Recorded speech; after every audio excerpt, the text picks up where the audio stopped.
नमो नमः। आज हम 3 शब्दों के बारे में पढ़ेंगे।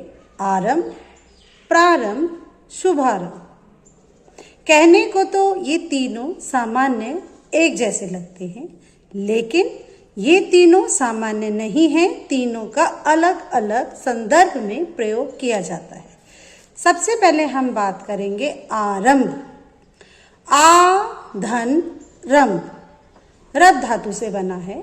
पकड़ना या शुरू करना इसका अर्थ होता है। इसका प्रयोग सामान्य कार्यों के लिए किया जाता है कि हम यह कार्य आरंभ कर रहे हैं। साहित्य में इसका प्रयोग अधिक किया जाता है। उदाहरण लेंगे, जैसे मैंने कहा, वर्षा ऋतु का आरंभ हो गया है। कहानी का आरंभ हो गया है। जीवन का आरंभ हो गया है। तो ये हुआ हमारा आरंभ। तो कहने का तात्पर्य किसी कार्य की शुरुआत करना, सामान्य रूप से किसी भी काम की शुरुआत करना। ठीक है, नए सत्र का आरंभ हो गया। अगला हमारा शब्द है प्रारंभ। प्रारंभ किसी कार्य को विधिपूर्वक किसी कार्य को विधिपूर्वक या औपचारिक तरीके से जब शुरुआत की जाती है तो उसे हम क्या कहेंगे? प्रारंभ। उदाहरण लेंगे, कार्यक्रम का प्रारंभ मुख्य अतिथि ने किया। परीक्षा औपचारिक होती है। परीक्षा का प्रारंभ सुबह 9 बजे होगा। अब अगला शब्द है शुभारंभ।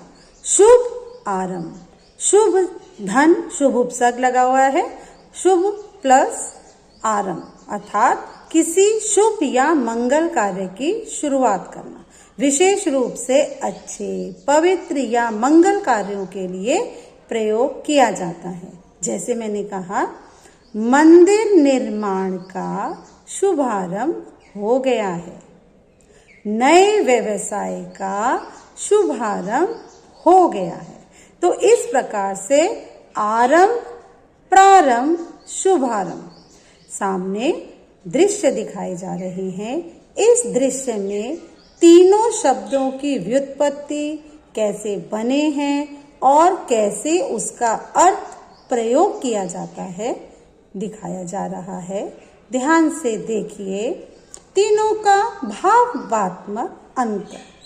सामान्य आरंभ, सामान्य किसी भी कार्य की शुरुआत। फिर मैंने बोला प्रारंभ, प्र धन आरंभ, प्र उपसर्ग लगा। औपचारिक कार्यक्रम, परीक्षा, इसके औपचारिक रूप से। फिर मैंने बोला शुभारंभ, शुभ आरंभ। तो आरंभ कैसा? शुभ है। तो मंगल कामना को लेते हुए धार्मिक या शुभ कार्य। आशा करती हूँ छोटे से इन 3 शब्दों को, आरंभ, प्रारंभ, शुभारंभ, तीनों को अच्छे से शब्दों को सभी ने समझ लिया होगा। धन्यवाद।